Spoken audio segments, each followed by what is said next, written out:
Good morning friends. साथियों, आज है 29 सितंबर 2022 और 29 सितंबर 2022 के सारे इंपॉर्टेंट करंट अफेयर्स को इस वीडियो में डिस्कस करेंगे। फुल डिटेल्स के साथ आपको सारे क्वेश्चंस बताएंगे, तो पूरा वीडियो को कंप्लीट देखिएगा, कहीं भी स्किप नहीं करिएगा। देखो, ये जो क्लास है आपका, आप किसी भी गवर्नमेंट एग्जाम की प्रिपरेशन कर रहे हैं, सभी एग्जाम्स के लिए हेल्पफुल है। ज़्यादातर क्वेश्चन आपको हमारे इसी सीरीज से मिलेंगे करंट अफेयर्स के, तो पूरा वीडियो को कंप्लीट देखिएगा।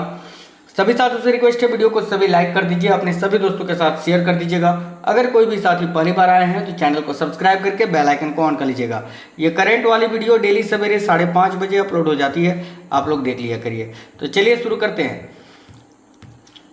पहला क्वेश्चन स्क्रीन पर साथियों, नवजात बच्चों की मौत को रोकने के लिए असम सरकार के द्वारा कौन सा पोर्टेबल उपकरण का उपयोग किया जाएगा? बहुत ही इंपॉर्टेंट क्वेश्चन है, देखिएगा। नवजात बच्चों की मौत को रोकने के लिए असम सरकार के द्वारा कौन सा पोर्टेबल उपकरण का उपयोग किया जाएगा? तो इस क्वेश्चन का सही उत्तर हो जाएगा ऑप्शन नंबर ए, सांस, है ना, SAANS, सांस, याद रखिएगा। आइए कुछ डिटेल में जान लेते हैं साथियों असम से संबंधित। तो असम की राजधानी साथियों दिसपुर है। असम राज्य का गठन 15 अगस्त 1947 को ही किया गया था।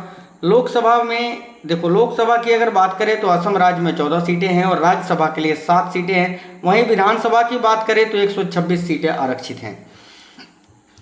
साथियों, असम राज्य का जो उच्च न्यायालय है वो है गुवाहाटी उच्च न्यायालय, याद रखिएगा। देखो, राष्ट्रीय उद्यान और वन्यजीव अभ्यारण्य कौन कौन से हैं असम में, वो भी हम लोग देख लेते हैं। तो देखिएगा, काफ़ी अच्छे यहाँ पर जो है वन्यजीव अभ्यारण्य है, जैसे कि मानस राष्ट्रीय उद्यान जो बाघ रिजर्व है यानी टाइगर रिजर्व है, काजीरंगा राष्ट्रीय उद्यान ये भी बाघ रिजर्व, देखो नेमेरी राष्ट्रीय उद्यान बाघ रिजर्व, औरंग राष्ट्रीय उद्यान बाघ रिजर्व। देखो, ये जो काजीरंगा राष्ट्रीय उद्यान है साथियों, एक सींग वाले गेंडे के लिए फेमस है, एक सींग वाले गेंडे के लिए, ये भी याद रखिएगा।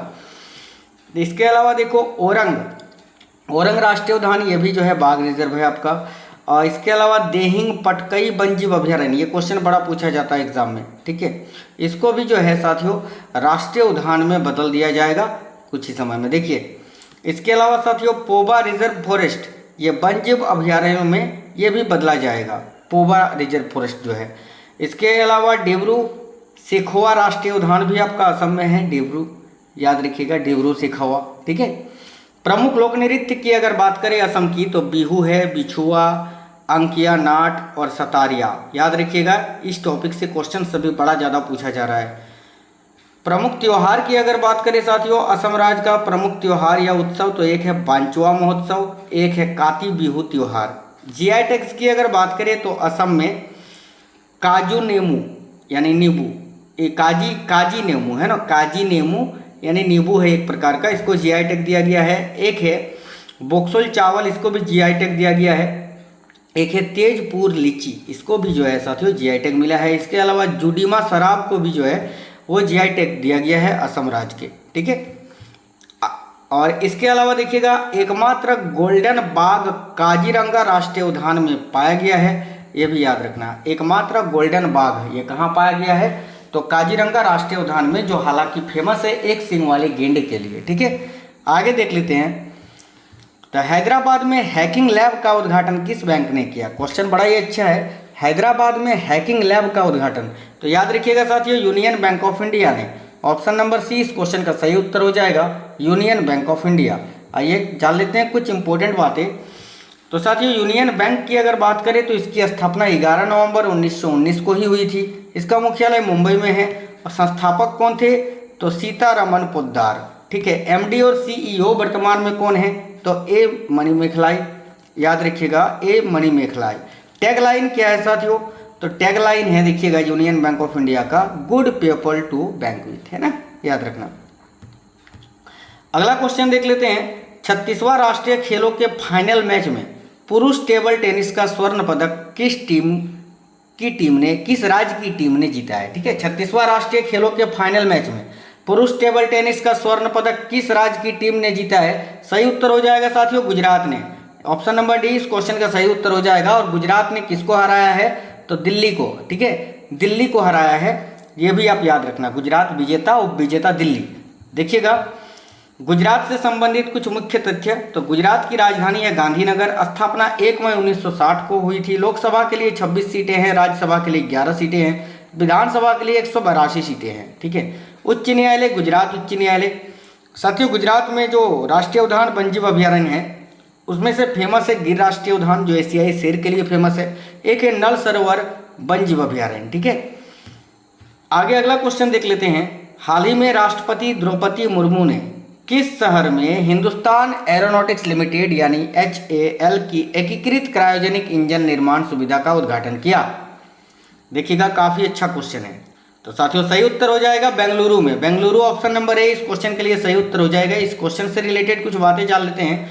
तो देखिएगा बेंगलुरु में HAL की एकीकृत क्रायोजेनिक इंजन निर्माण सुविधा का उद्घाटन राष्ट्रपति द्रौपदी मुर्मू ने किया। हिंदुस्तान एरोनॉटिक्स लिमिटेड की एकीकृत क्रायोजेनिक इंजन निर्माण सुविधा जो 4500 वर्ग मीटर के क्षेत्र में फैली हुई है। ठीक है। इसे भारतीय रॉकेट के क्रायोजेनिक CE-20 और सेमी क्रायोजेनिक SE-2000 इंजनों के निर्माण के लिए जो है 70 से अधिक हाईटेक उपकरण और परीक्षण सुविधाएं हैं। याद रखिएगा। देखिएगा यह हाई थ्रस्ट रॉकेट इंजन के निर्माण में आत्मनिर्भरता को बढ़ावा देगा। HAL मार्च 2023 तक मॉड्यूल को बनाना शुरू कर देगा। क्रायोजेनिक इंजन का उपयोग ज़्यादातर उपग्रहों को लॉन्च करने के लिए लॉन्च व्हीकल में किया जाता है। ये भी आपको याद रखनी है। देखो केवल अमेरिका, फ्रांस, भारत, जापान, चीन और रूस के पास ही क्रायोजेनिक तकनीक है, ये भी जान लीजिए। हाल ही में साइन लर्न नाम से एक भारतीय सांकेतिक भाषा डिक्शनरी मोबाइल एप्लीकेशन किसने लॉन्च किया है? अच्छा क्वेश्चन है। तो सही उत्तर हो जाएगा साथियों प्रतिमा भौमिक ने। प्रतिमा भौमिक ऑप्शन नंबर बी सही उत्तर हो जाएगा। देखिए इस क्वेश्चन के बारे में जान लेते हैं। सामाजिक न्याय और आधिकारिकता मंत्री हैं ये। ठीक है। प्रतिमा भौमिक इन्होंने साइन लर्न नाम से एक भारतीय सांकेतिक भाषा डिक्शनरी मोबाइल एप्लीकेशन लॉन्च किया है। साइन लर्न भारतीय सांकेतिक भाषा अनुसंधान और प्रशिक्षण केंद्र के भारतीय सांकेतिक भाषा शब्दकोश पर आधारित है जिसमें 10,000 शब्द हैं।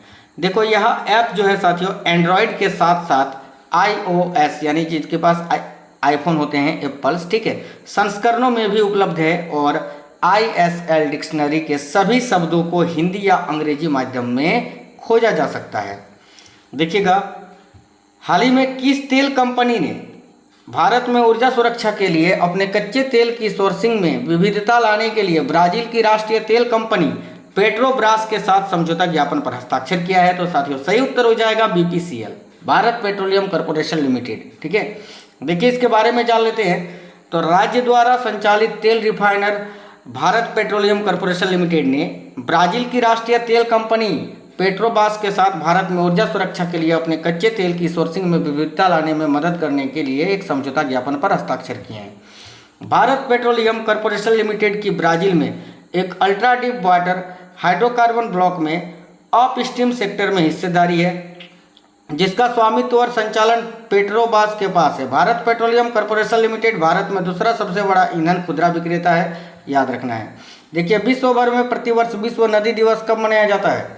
तो साथियों देखिएगा इस बार जो है साथियों सितंबर महीने के चौथे रविवार को मनाया गया। ऑप्शन नंबर डी सही उत्तर हो जाएगा। आइए जान लेते हैं। तो देखिएगा हर साल सितंबर के चौथे रविवार को दुनिया भर में जो है विश्व नदी दिवस मनाते हैं। वर्ष 2022 में यह 25 सितंबर को मनाया गया था। इसका उद्देश्य क्या है साथियों? तो नदियों के महत्व और जलवायु परिवर्तन से नदियों के लिए बढ़ते खतरों के बारे में जागरूकता को बढ़ावा देना। देखिएगा यह प्रसिद्ध नदी अधिवक्ता मार्क एंजेलो के एक प्रस्ताव के बाद 2005 में स्थापित किया गया था। वर्ष 2022 का थीम क्या है? तो जैव विविधता के लिए नदियों का महत्व। ठीक है, याद रखना। देखिए शहरों में वायु प्रदूषण के स्तर को कम करने के उद्देश्य से केंद्र सरकार का कौन सा कार्यक्रम शुरू करेगी? साथियों देखिएगा इस क्वेश्चन का करेक्ट आंसर हो जाएगा स्वच्छ वायु सर्वेक्षण। ऑप्शन नंबर सी सही उत्तर हो जाएगा। आइए इस क्वेश्चन के बारे में जान लेते हैं। तो देखिएगा शहरों में वायु प्रदूषण के स्तर को कम करने के उद्देश्य से केंद्र सरकार ने स्वच्छ वायु सर्वेक्षण शुरू की है। इसका उद्देश्य 2025-26 तक वायु प्रदूषण को 40% तक कम करना है। यह राष्ट्रीय स्वच्छ वायु कार्यक्रम 2019 के हिस्से के रूप में तैयार की गई सिटी एक्शन योजनाओं को लागू करने के लिए देश के 131 शहरों को रैंक करेगा। इन 131 शहरों को जनसंख्या के आधार पर 3 समूह में वर्गीकृत किया जाएगा। यह भी आपको याद रखना है। देखिएगा हाल ही में पहली बार महारानी एलिजाबेथ द्वितीय वुमेन ऑफ द ईयर पुरस्कार के विजेता के रूप में किसे नामित किया गया है? साथियों देखिएगा सही उत्तर हो जाएगा ऑप्शन नंबर डी, सुएला ब्रेबरमेन को। ऑप्शन नंबर डी सही हो जाएगा। देखिएगा इस क्वेश्चन के बारे में, तो भारतीय मूल की ब्रिटिश गृह सचिव सुएला ब्रेबरमेन को पहली बार महारानी एलिजाबेथ द्वितीय वुमन ऑफ द ईयर पुरस्कार के विजेता के रूप में नामित किया गया है। देखिएगा सुएला ब्रेबरमेन को यह पुरस्कार लंदन में एशियन अचीवर्स अवार्ड 2022 समारोह में प्रदान किया गया। देखिएगा इन पुरस्कार की स्थापना 2000 में दक्षिण एशियाई लोगों को ब्रिटेन में उनकी महान उपलब्धियों के लिए सम्मानित करने के लिए की गई थी, याद रखिएगा। देखिएगा सुएला ब्रेबरमेन 2020 से 2022 के बीच पहले अटॉर्नी जनरल थी, यह भी आपको याद रखना है। आगे देखिएगा हाल ही में रेलटेल कॉरपोरेशन ऑफ इंडिया के अध्यक्ष और प्रबंध निर्देशक के रूप में किसे नियुक्त किया गया है? अच्छा क्वेश्चन है साथियों। देखिएगा सही उत्तर हो जाएगा संजय कुमार जी को। Option number A Sanjay Kumar इस क्वेश्चन का सही उत्तर हो जाएगा। देखिएगा संजय कुमार को रेलटेल कॉरपोरेशन ऑफ इंडिया के अध्यक्ष और प्रबंध निर्देशक के रूप में नियुक्त किया गया है। संजय कुमार सिग्नल इंजीनियर्स की भारतीय रेलवे सेवा के एक अधिकारी हैं, ये भी याद रखना है आपको।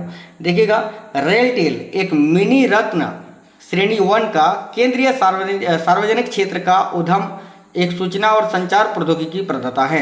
इसका गठन 2000 में एक राष्ट्रव्यापी ब्रॉडबैंड और दूरसंचार नेटवर्क बनाने के उद्देश्य से किया गया था, यह भी याद रखिएगा। हाल ही में भारत ने पौधे आधारित मांस उत्पादों की पहली खेप किस राज्य से निर्यात की? तो साथियों देखिएगा सही उत्तर हो जाएगा गुजरात से। ऑप्शन नंबर सी इस क्वेश्चन का सही उत्तर हो जाएगा।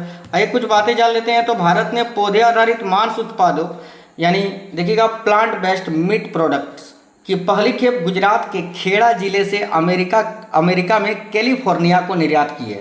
देखिएगा कृषि और प्राकृतिक खाद्य उत्पाद निर्यात प्राधिकरण ने शाकाहारी खाद्य श्रेणी के तहत पौधे आधारित मांस उत्पादों की पहली खेप के निर्यात की सुविधा प्रदान की। कृषि और प्रसंस्कृत खाद्य उत्पाद निर्यात प्राधिकरण ने ऑस्ट्रेलिया, इजराइल, न्यूजीलैंड और अन्य में भी विभिन्न प्रकार के शाकाहारी खाद्य उत्पाद को बढ़ावा देने की योजना बनाई है, याद रखिएगा। देखिएगा साथियों रुपया व्यापार के लिए भारतीय रिजर्व बैंक की मंजूरी पाने वाला पहला भारतीय बैंक कौन सा बना है? अच्छा क्वेश्चन है। तो देखिएगा सही उत्तर हो जाएगा UCO bank. UCO bank correct आएगा ऑप्शन नंबर ए। देखिएगा इस क्वेश्चन के बारे में, तो भारत का सार्वजनिक क्षेत्र का ऋणदाता यूको बैंक रुपया व्यापार के लिए भारतीय रिजर्व बैंक की मंजूरी प्राप्त करने वाला पहला बैंक बन गया है साथियों। देखिएगा कोलकाता बेस्ड बैंक भारतीय रुपये में व्यापार निपटान के लिए रूस के गॉज़प्रोम बैंक के साथ एक विशेष बोस्ट्रो खाता खोलेगा, याद रखिएगा। आरबीआई ने भारतीय बैंकों को जुलाई में भारतीय मुद्रा में व्यापार करने की अनुमति देने के लिए अपने निर्णय की घोषणा की थी, जो कि आप लोगों को पता होगा। आगे देखिएगा हाल ही में किस राज्य में 2 अक्टूबर 2022 से खेलों का महाकुंभ शुरू किया जाएगा? तो साथियों सही उत्तर है उत्तराखंड में। ऑप्शन नंबर डी करेक्ट हो जाएगा, उत्तराखंड याद रखना है आपको। आगे देखिए इस क्वेश्चन के बारे में जान लेते हैं। तो उत्तराखंड में इस बार खेल महाकुंभ का आयोजन 2 अक्टूबर से शुरू होगा, जिसका समापन 25 जनवरी 2023 को किया जाएगा, जिसमें करीब 2.25 लाख खिलाड़ियों द्वारा भाग लिया जाएगा साथियों। 2,25,000 खिलाड़ी भाग लेंगे इसमें। इस प्रतियोगिता का आयोजन न्याय, पंचायत, ब्लॉक, जिला और राज्य स्तर पर आयोजित किया जाएगा। ठीक है, देखो इस बार महाकुंभ के अंतर्गत प्रदेश में पारंपरिक खेल जैसे कि मुर्गा झपट, अड्डू, गुल्ली डंडा और रस्साकस्सी जैसी खेलों का भी आयोजन किया जाएगा, याद रखिएगा। ठीक है, देखिएगा साथियों प्रतिवर्ष दुनिया भर में विश्व पर्यटन दिवस कब मनाया गया? तो ये तो आप लोगों को पता होगा 27 सितंबर को। ऑप्शन नंबर सी सही उत्तर हो जाएगा। देखिए इस क्वेश्चन के बारे में, विश्व पर्यटन दिवस हर साल 27 सितंबर को मनाया जाता है। यह पर्यटन के महत्व और इसके सामाजिक, सांस्कृतिक, राजनीति और आर्थिक मूल्य के बारे में जागरूकता बढ़ाने के लिए मनाया जाता है। देखिएगा विश्व पर्यटन दिवस 2022 का विषय क्या है साथियों? तो रीथिंकिंग टूरिज्म, याद रखना। यह विकास के लिए एक महत्वपूर्ण स्तंभ के रूप में पर्यटन क्षेत्र के महत्व को उजागर करेगा। दुनिया के कई देश वित्तीय स्थिरता के लिए पूरी तरह से पर्यटन क्षेत्र पर निर्भर है, जो कि आप लोगों को पता होगा। देखिएगा संयुक्त राष्ट्र विश्व पर्यटन संगठन, ठीक है, को उम्मीद है कि 2030 तक पर्यटन सालाना औसतन 3% तक बढ़ेगा। ये क्वेश्चन तो मैंने अभी आप लोगों को बता ही दिया साथियों। हिंदुस्तान एरोनॉटिक्स लिमिटेड के एकीकृत क्रायोजेनिक इंजन निर्माण संयंत्र का उद्घाटन किसके द्वारा किया गया? इस क्वेश्चन का उत्तर आप लोग हमें कमेंट बॉक्स में कमेंट कर बता दीजिए, क्योंकि इसी क्लास में मैंने अभी आपको बताया साथियों। कमेंट कर बता दीजिए कि हिंदुस्तान एरोनॉटिक्स लिमिटेड के एकीकृत क्रायोजेनिक इंजन निर्माण संयंत्र का उद्घाटन कहाँ पर, बेंगलुरु में किया गया, लेकिन किसके द्वारा किया गया ये आपको बताना है। नीचे कमेंट बॉक्स में कमेंट कर बता दीजिए। इस क्लास का पीडीएफ आपको हमारे टेलीग्राम चैनल पे मिल जाएगा। टेलीग्राम चैनल का लिंक वीडियो के डिस्क्रिप्शन में सबसे ऊपर मिल जाएगा, वहाँ से ज्वाइन हो जाना। आपको वहाँ पर पीडीएफ जो है ये वाला क्लास का वो मिल जाएगा बिल्कुल फ्री में, ठीक है। अभी वीडियो लाइक कर दीजिए, शेयर कर दीजिए, चैनल सब्सक्राइब करके बेल आइकन ऑन कर लीजिएगा। नए साथी लोग मिलते हैं साथियों नेक्स्ट क्लास में, तब तक स्वस्थ रहें। जय हिंद।